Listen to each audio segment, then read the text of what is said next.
to, you can play that into the election a couple of days from now. That is, how are you organized across the state? You're the chairperson of the party, but the people that are under you, and what are some of the things that they're going to have to do over the next couple of days in order to bring out the number of votes that you have to have in order to win across the state over the next couple of days? Well, you know, people have said, how do you think you're going to win? And I always say, get one more vote than my opponent. And that's sort of a silly answer, but in fact, it's true. And we know, we hope we know, who are supporting the Democratic candidates. We hope, identified people who care about the issues that we care about, who share our agenda, who share our vision for America, for Tennessee, for the state and our future. And we will be in contact with them through direct mail, through telephone calls, through all of the techniques that campaigns nowadays use. And we will do that as a party. We will make sure that everybody gets the message. We do a lot of mailing to that network of people that I described to you earlier. We send them information. We count on them to pass it out. So we have been very, very busy. And of course, the campaigns themselves will be doing a lot of commercials and a lot of communication, newspaper ads, television, and radio ads, and taking their campaign to the people. And we will encourage that and help them do that. Well, over this last 5 minutes, again, Ms. Erskine, let me remind our audience that this is the second of a two-part series that we are doing dealing with the the state Republican Party and the Democratic Party. And last week, Mr. Randall Richardson, was here for the Republican Party, and he gave us some information about the candidates and about the campaign and the issues and et cetera. And essentially, you are doing the same thing this week, a couple of days before the election for the Democratic Party, and we've got about 5 minutes, and we want to use those 5 minutes to essentially allow you to talk about some of the things that perhaps you think that our audience ought to know in terms of the Democratic Party. More specifically, I think you've already raised what might be considered a very important element, and that is female participation in the Democratic Party. And let's talk about that, and perhaps you might say something about minority participation in that party as well. Well, as you know, Dr. Haney, one of my very good friends in politics as well as in government for many, many years has been Congressman Harold Ford and the Ford family in Memphis. And of course, I guess there are just some things that I assume, and but the Democratic Party is an open party, and we are not monolithic. We are not cut from a cookie cutter. We do not all look alike.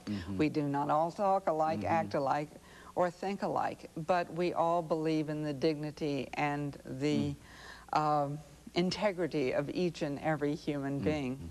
And it is that which compels us and impels us forward. One of the things that I neglected to mention earlier was some weeks back, all the Republicans in lockstep in their navy blue suits and their white shirts and their red and blue striped ties went to, and they were all men, went to Washington to sign a contract with the Republican Party. And almost to an issue, if not every issue would impact adversely on the progress people have made since the Reagan-Bush years. Almost every item in that contract would set middle America back.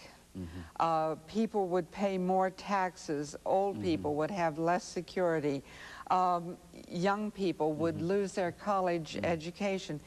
Almost every issue in that contract would impact people adversely. And I understand one of the Senate candidates went up to Washington to sign it, didn't want to sign it here where people might see him. But we have been just appalled at the Republican agenda is so lacking vision and progress, and so lacking a spirit of compassion for how people actually live and how they actually deal with the events that happen to them every day in their life. You know, we talk about people being apathetic and indifferent. I have not found that they don't care. I have not found one person who says, I am indifferent to what happens. They all care deeply, and they are all affected and impacted by what their government does in their name. And it is an outrage to me that our government has no more concern and compassion to offer programs like this, the Republican contract, and which has pretty well been ridiculed by every major national newspaper. I mean, they all think it's just outraged. Very good. And during this last minute, let me thank you, Ms. Eskins, for coming by and giving us the Tennessee Democratic Party's point of view in reference to the election, in reference to the candidates, as well as in reference to the campaign. And let me again remind our audience that this is the second of a two-part series that we've done on the Democratic Party and the Republican Party. Last week we had Mr. Randall Richardson, who is the chairman of the Democratic Party.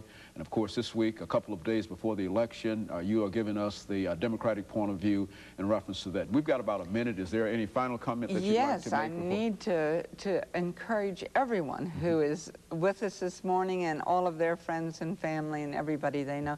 Please, everyone, go vote. It is certainly the time when each of us is absolutely equal. We each have one vote, and it is our responsibility and privilege to cast our vote on Tuesday, on November the 8th. And please join me in that opportunity and that civic responsibility. Very good. Ms. Jane Eskins, the chairperson of the Tennessee Democratic Party, let me thank you for coming by and giving us that excellent information this morning. And again, let me encourage you to go out and vote on November the 8th, whether Republican or Democratic, to become a part of the process. Thank you and good morning.